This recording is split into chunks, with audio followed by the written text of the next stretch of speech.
মসজিদে প্রত্যেক জুমার নামাজের খুতবাতে নারীদের নিয়ে খারাপ কথা বলা হয়, এমনটি দাবি করেছেন এক শাহবাগী নারী। কেন প্রত্যেক জুম্মার নামাজের খুতবাতে খালি মেয়েদের নিয়ে খারাপ কথাই বলতে হবে? এ বিষয়ে আপনার মন্তব্য জানতে চাই। এটা আরেকটা ঢালাও মন্তব্য করার নজির। দেখেন, মসজিদগুলোতে কি কথা বলা হয় সেগুলো এখন আজকাল সব জায়গায় রেকর্ড হয়। আলহামদুলিল্লাহ, মসজিদগুলোতে যৌতুকের বিরুদ্ধে কথা বলা হয়, মসজিদগুলোতে তরুণদেরকে মুখে যাওয়ার হাত থেকে বাঁচাবার জন্য কথা বলা হয়, মসজিদগুলোতে মাদকের বিরুদ্ধে কথা বলা হয়, মসজিদগুলোতে সমাজকে সুস্থ ধারায় রাখার জন্য চেষ্টা করা হয়। অতএব এই যে ঢালাওভাবে জুমার নামাজে নারীদের বিরুদ্ধে নারীদের পরে খারাপ কথা হয়, যারা বলছেন এরা হলো নারীদের সবচেয়ে বড় শত্রু। এরা নারীদের অধিকার প্রতিষ্ঠা করতে চায় না, এরা নারীদেরকে ব্যবহার করতে চায়, নারীদেরকে ঢাল হিসাবে ব্যবহার করতে চায়। হাজার হাজার কোটি টাকার যে পর্ন ইন্ডাস্ট্রি আছে, ওইটা বাঁচাবার জন্য নারী অধিকারের নামে এরা অনেক পলিসি তৈরি করে। এদের এই সমস্ত মুখরোচক অনেক স্লোগানের পেছনে অনেক দুর্বিসন্ধি এবং অসৎ উদ্দেশ্য লুকায়িত আছে।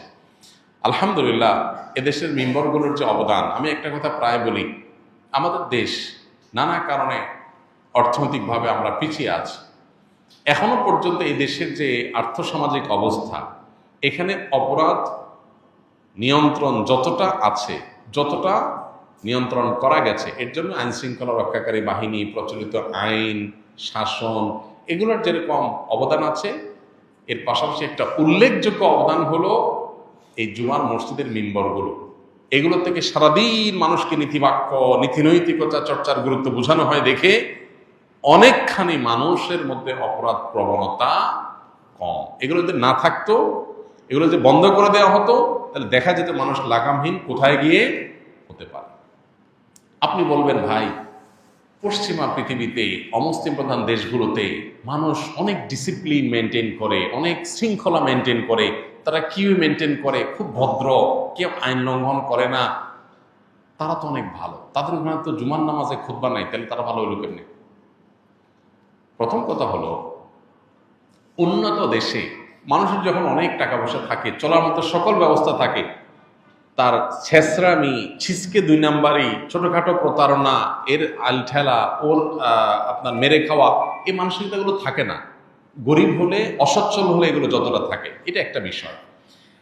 তো ওই সমস্ত দেশগুলো আগে আছে, এই সমস্ত ক্ষেত্রে তারা অ্যাডভান্টেজ পায়। আরেকটা বিষয় হলো, তাদের দেশগুলোতে কঠোর আইনের শাসন আছে, যার কারণে সেই অ্যাডভান্টেজটা তারা পাইছে। আমাদের এখানে যে আইনের শাসনটা ঢিলা আছে, ওইটা বরং কিছুটা রিকভার করছে এই মসজিদগুলোর নীতিবাক্য, মানুষকে মোরাল ডেভেলপমেন্টের জন্য যে নসিহাগুলো করা হয় সেগুলো। অতএব মসজিদের ব্যাপারে এই ধরনের ঢালাও মন্তব্য যিনি করেছেন, তার বিরুদ্ধে রীতিমতো প্রচলিত আইনে মামলা হওয়া উচিত, তার বিচার হওয়া উচিত। এত বড় দুঃসাহস যে মসজিদগুলোর বিরুদ্ধে কথা বলেছেন।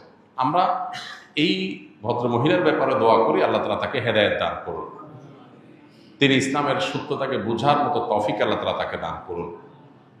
এ ধরনের জঘন্য মন্তব্য, এটা কোনো সুস্থ মস্তিষ্ক সম্পন্ন মানুষ করতে পারে না। যার মাথা ঠিক আছে, তিনি মসজিদের বক্তব্যগুলো শুনেন, ঢালাওভাবে এরকম একটা ডাহা মিথ্যা কথা, মিথ্যার তো একটা ধরন আছে, লেভেল আছে, লেয়ার আছে, এরকম কথা বলতে পারে না।